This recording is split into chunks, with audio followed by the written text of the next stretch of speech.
Welcome to New Mexico Restaurants Now, where we get you the inside scoop on the food scene across New Mexico. This episode is brought to you by NMRA's Chef Table sponsors. These businesses provide the most generous level of support to keep our restaurants protected, informed, and successful. So we want to give a big thank you to Benny Keith Foods, the Food Industry Self-Insurance Fund, Heartland Payment Systems, Shamrock Foods, Cisco New Mexico, and U.S. Foods. We would not be here without you.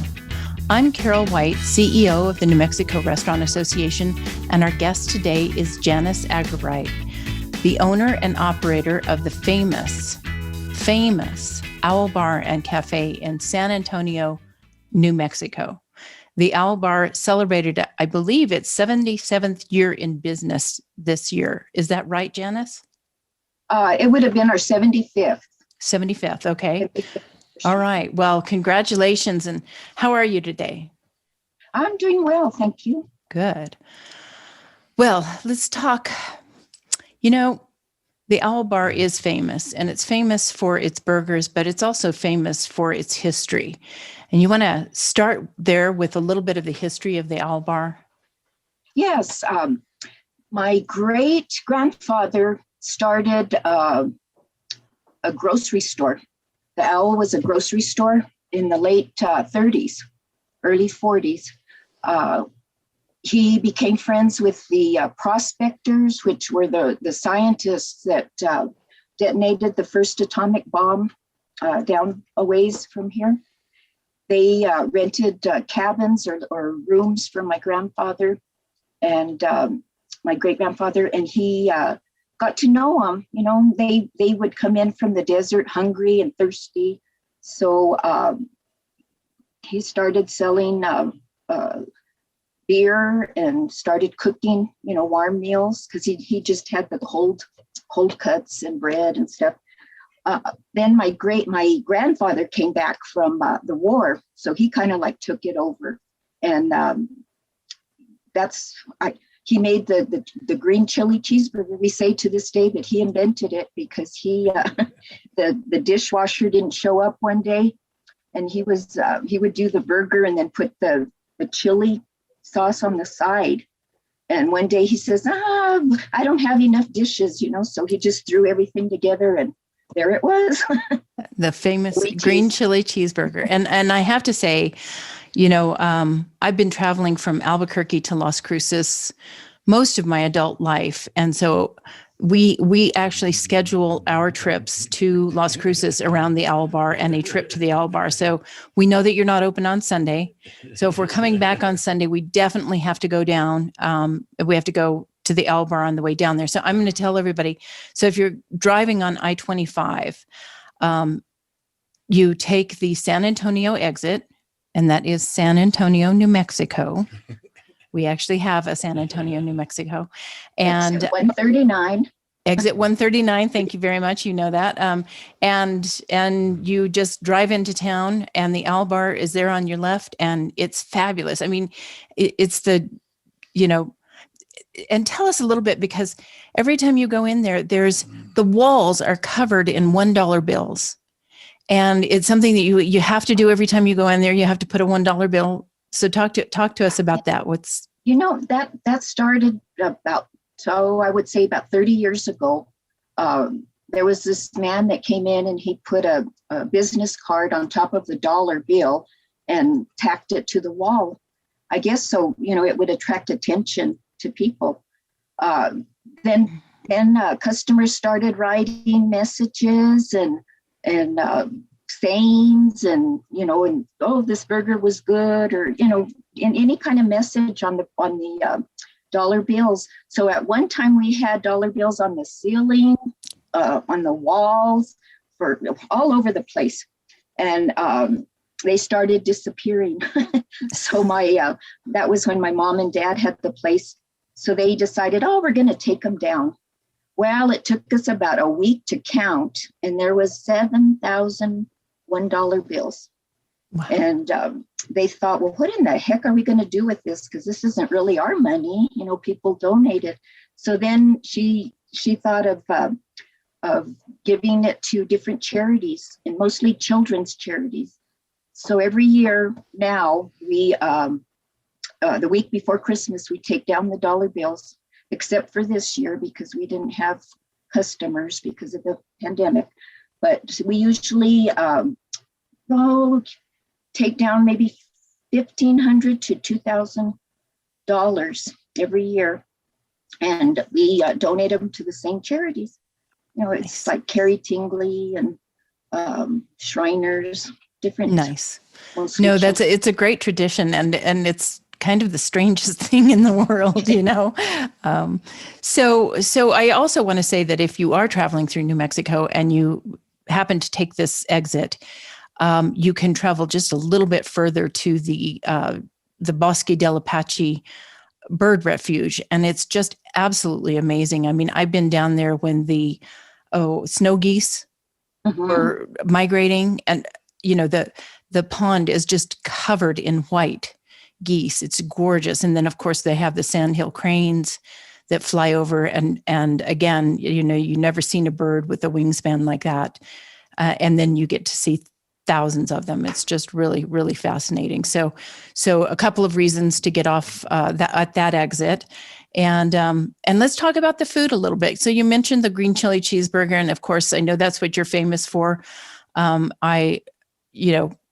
If I go in there, I have to have a green chili cheeseburger and your fries, because your fries are just to die for. They come, as a matter of fact, they come out from the fryer, and the cooks don't wait for the servers to get to them. The cooks bring them to your table when they're super hot. It's so good. Anyway, go on. Tell us a little bit more. We peel our potatoes every morning, so they're fresh. We grind our own meat daily, make our chili every day, our pinto beans. That's another reason that a lot of people come, is for our beans and chili. Those are they like melt in your mouth. They're so good because we cook them the old-fashioned way, you know, all day, all morning on the stove. We have another sandwich that's getting popular or becoming popular, and it's the patty melt on rye. It has the grilled onions, the cheese on rye bread, and then you add the green chili. So it is so good. A green chili patty melt. Yum. So everybody, that's another popular item. Very cool. Well, I have, my family has stories of the Owl Bar, of course, going back. But my father used to tell a story, and I don't know if it's true, and I'm going to ask you now. But he told the story of the scientists from Los Alamos were going down to set off the first experimental bomb. And they actually stopped in at the Owl Bar and told possibly your grandfather or your father that they were doing this, and told him they couldn't tell him what they were doing, but they said, take all of your glassware and all of your bottles off of the bar, put them on the ground, and on our way back, we'll let you know why we did this. Yes. Right? Is that a true story? I've heard that story too. They also reminded told my great grandfather to look out towards the east the morning of the detonation. And he said, they told him, you'll never see anything like this ever again. And sure enough, he got to see the mushroom cloud. And I believe my mom was a little girl at that time. She hid under the bed. They all thought it was the end of the world because nobody knew. And these guys, these scientists, had been renting rooms and hanging out at the restaurant, and nobody knew what they were up to. They thought they were prospecting for coal and interesting. So he didn't even know they were scientists necessarily. No. Yeah. Well, that was the Manhattan Project, which was very, very secret. And so they couldn't tell him what they were doing, but they wanted him to know. They didn't want all of his glasses to break, right? Yeah. Very interesting. Well, and I can't say enough about you and your parents. So your parents just recently handed over the reins to you, and they had been working the restaurant. I know Rowena has been in there forever, and I'm sure your father too. I used to know Rowena as I would come in. So how long did they have the restaurant? They had the restaurant for about 45 years. 44, 45 years. And did you work there the whole time? I did. I grew up here helping my grandfather. I was 10 years old serving beer, taking the tables before, all the changes and stuff. But I would be like real scared. They would say, take that beer to that table. They want, and then take their burgers. At 10, the 10-year-old, I thought that was the best thing ever. And then to get $1, all right. Yeah, there's some motivation in that, right? Yes. So my kids, and I worked all on and off. I went away to college, but I'd come back on the weekends because I needed money. So I would, come and help. I also, when I moved back to the Socorro, San Antonio area, I was a school teacher. So I would help on the weekends, waiting on tables and, just kind of watching over everything. So I did that. And my mother, once I hit 25 years as a teacher, as an educator, she kept bothering me. Aren't you going to retire? You're already 25 years. So I kept her, at bay for about 8 years. And then finally I retired and took over. Yes, well, I'm sure she was ready about that time, and yeah. 30, 40 years in a restaurant can be a long time, but it is, it's a family jewel. I know that. There's somebody else famous that came from San Antonio, New Mexico, and must have known your dad or your grandpa at least. And you want to talk about that? Oh, yes. Conrad Hilton was born here in San Antonio. His father had a boarding house and a saloon and a mercantile store. Conrad and my great-grandfather they grew up together, so they were, best friends. We have the original bar that was in Conrad Hilton's dad's saloon. That was the only thing that they salvaged when it burnt. And, the saloon was about a quarter of a mile south of here. And it took some men, I think like 2 days to walk it over, because it's just a solid piece of mahogany. Beautiful. Wow. So that's our pride and joy. There's been people that come in and want to buy it. And, we're like, no. It's not for sale. No, I mean, that's what makes that whole room is that bar. It's gorgeous. And of course, all the owls. And Conrad Hilton stayed in touch with my great-grandfather once he made it big. So it was, we had a family reunion a couple of years ago, and, people brought, different family members brought items, to share, just to talk about the history. And there was a letter that I think it was my aunts had. And it was from Conrad Hilton to my great-grandpa. And it was when my great-grandfather had gotten sick. And he had written him a letter, hoping that you and Teresita, that's my great-grandmother, were okay and, doing fine. And he had heard that he had gotten sick. So he said, I'm sending you a check for $100 to help you.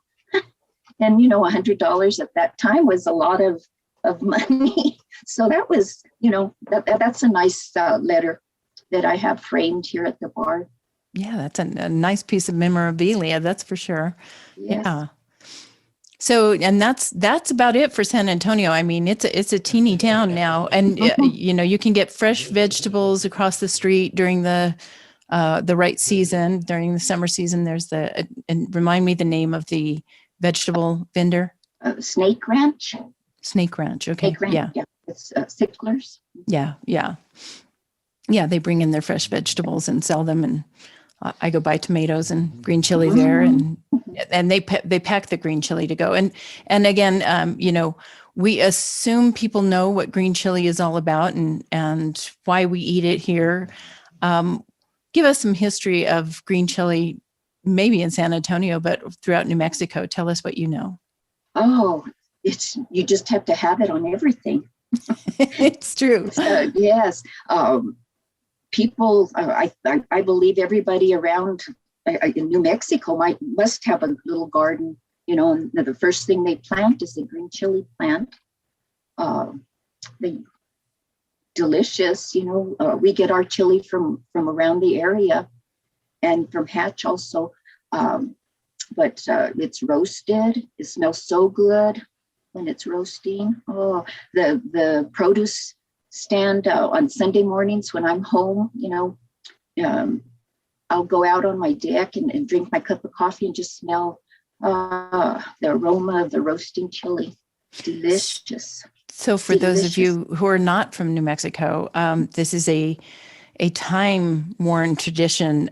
In the fall, when the chili is fresh picked, you go to any grocery store has a roaster. It's a huge barrel and you put a 10-pound bag of chili in there and roast it very slowly, and it just it permeates the air, and it just smells so fabulous. My brother actually moved to St. Louis, and he would, every year when the chili came out, he would get sacks of them sent to him, and he would have a chili roasting in his neighborhood to the point where the neighbors got used to, the smell. They loved it. Is it chili roasting time? Can we get a bag from you? So, lots of fun. And that it's a tradition here in New Mexico. And again, the green chili is, you guys are more famous for your green chili. Do you sell red chili? I don't even know that. I don't know, just the green. Yeah, that's interesting because I'm kind of a red chili gal, but you don't go to the Al Bar and get a red chili burger. You get a green chili burger. Yeah. In fact, we tried doing red chili cheese fries, mm-hmm. and it didn't go too well. So we thought, oh, okay. I thought, oh, well, that sounds delicious. Red chili over your French fries and cheddar cheese. Nope, everybody wanted their green chili cheese fries. Well, and that is what you're famous for. I'm a purist. I get your just the French fries and your ketchup on the table is always really good. But I do know that the green chili cheese fries is also very good. It's not my choice. And I know it's a better seller for you.